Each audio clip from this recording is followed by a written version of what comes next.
Don't practice Santeria. I ain't got no crystal ball. I had $1 million, but I spent it all. If I could find that Hannah and that Sancho that he found, I'd pop a cap in Sancho and I'd slap him down. And that's Aimee Allen covering Santeria, right? Yeah. A classic. And you can see her tomorrow at 1 p.m. over at the Paradise Lounge. That's 401 East 6th Street, or at 4:30 at the Thirsty Nickel. And you're saying if people say that they heard you on this show and they go there, it's a free drink for you? Yeah, they just have to tell the bartender that they heard us or they saw us on the internet, and they will get a free drink. Well, that is a super cool deal from a super cool person. Let's go to James in Florida. James, what's happening? Hi, are you there? We are here. All right, great. Hi, Aimee. I've never heard of your music before. I'm kind of out of the loop. I don't watch television or anything like that, but I really like where you're coming from. Oh, thank you. I think you have hit it on the nail with how our response is best served by confronting it with love. So I really appreciate that because some people don't agree with me, so I appreciate that. Thank you. Yeah, I'm totally down. So I'm looking forward to your album. I've never, like I said, listened to it before, but I'm gonna pick one up. So awesome. Thank you so much. Thank you. And check her out on MySpace. Let's jump to the next caller. It's myspace.com/Aimee Allen. Remember, A Little Happiness comes out June 9th. Let's go to Paul in Oklahoma. Paul, what's up? What's up? Live H2O is what's up. Aimee, I love you, man. This is great to talk to you. Thank you. And Jason. Cool. I'm real sorry to hear what's happening with you, but I wanted to bring a little love and global spiritual renaissance to you. And on June 19th, 20th, and 21st during the summer solstice, have you heard of that? No. Enlighten me. It's a concert for the living water. I think it was started by Len. It's a concert for water? What's his name? Yeah. The 528 love frequency. Are you familiar with that? No, we're not familiar with any love frequency water. I know about, what's his name? Len Horowitz is the one who... Len Horowitz. Well, I know about that. Have you seen... That's awesome. I didn't even know. There's all kinds of things. There's all sorts of frequencies, actually. I didn't know. I thank you for the call, Paul. Actually, there's a guy named John Kanzias out in Erie, Pennsylvania, and he's literally... Basically, everything is set at a different frequency, right? So he takes salt water, and he set it to a certain frequency, and he's burning it at 1,800 degrees Fahrenheit as a blowtorch, burning salt water, all because it's at this certain frequency. He's won a bunch of prizes for it. He's up for the Nobel Peace Prize for it. Nice. But, no one's reporting on I'm going to be getting into frequencies. I had no idea. No, the frequency thing is actually very cool. And, before you go, I want to get your take on this one story that we've been covering all week. They just found Baxter International shipped out a bunch of bird flu vaccine. And earlier we were talking about people taking the chip through, vaccinations or shots or whatever. The bird flu vaccine that they shipped out was found with 2 separate types of bird flu viruses in it and a separate type of flu virus in it. And the only reason that they actually caught it is because one of the subcontractors that got it shipped it out to 14 different nations. In the Czech Republic, injected a ferret with it, and it died. And he found these combinants in it. So, yeah. Wait, when was this? This actually broke. Bloomberg is the They're trying to kill us. Bloomberg is the only one that did a story on it in the United States. They did it in the on the 24th, right? So this is like recently. This is just... We're talking, it just happened.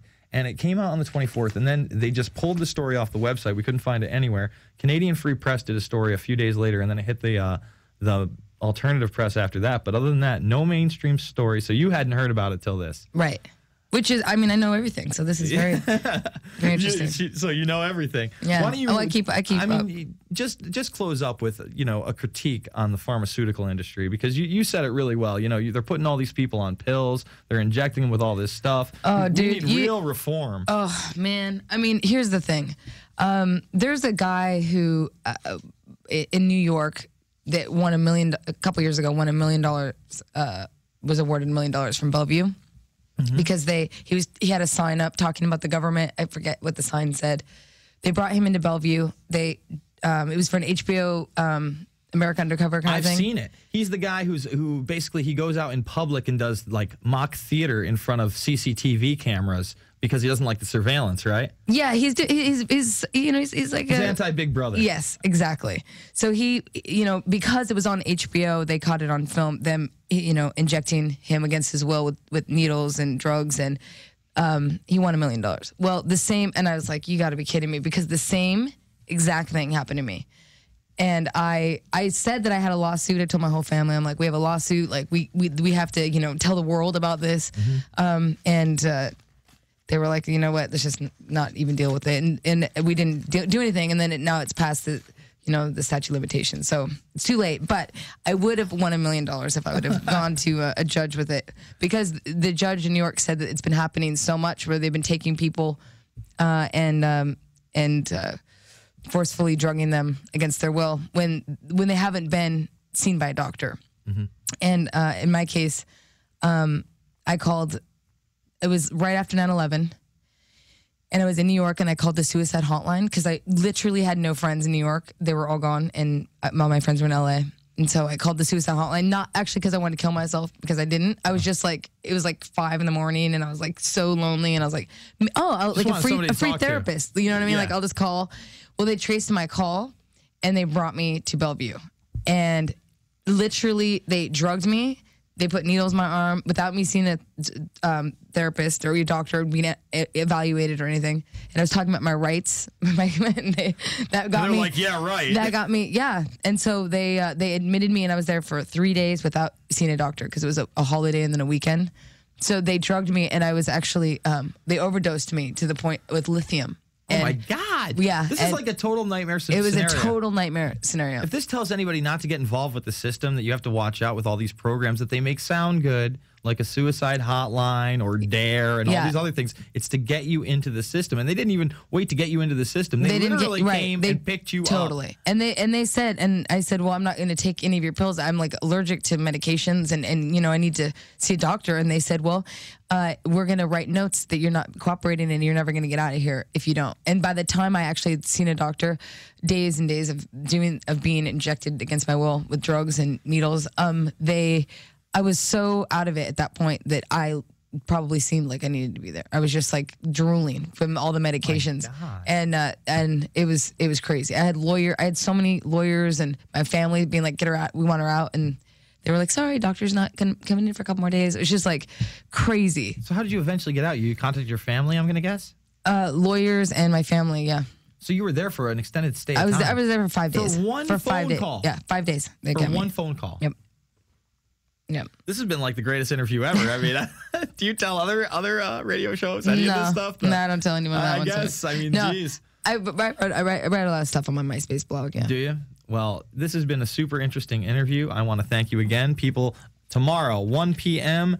at the Paradise Lounge and 4:30 p.m. at the Thirsty Nickel. Free drinks. Aimee Allen. Free drinks if you say you listen to her on the radio here, and we're going to try to get her back for the Alex Jones Show. She's here for a couple more days.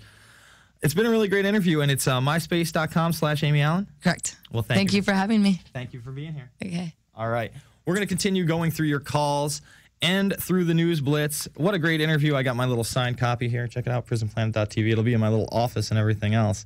You can go ahead. So it's okay if you want to jump out of here. She's a busy lady, folks, and to give her the time, I mean, she literally just found the email, and to come in and give us like 45 minutes is awesome. This should go viral tomorrow.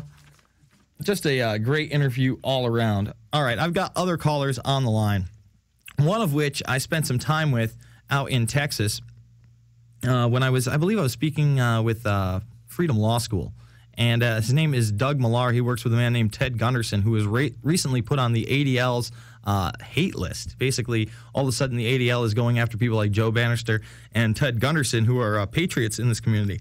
Doug, what's on your mind? Hey, Jason. Yes, sir. Hey, sorry about that. I pushed the wrong button.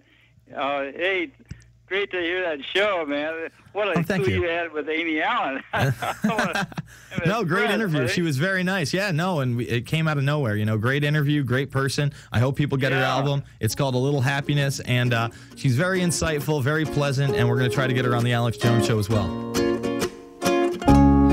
Nothing matters now, you're not sure if it ever did.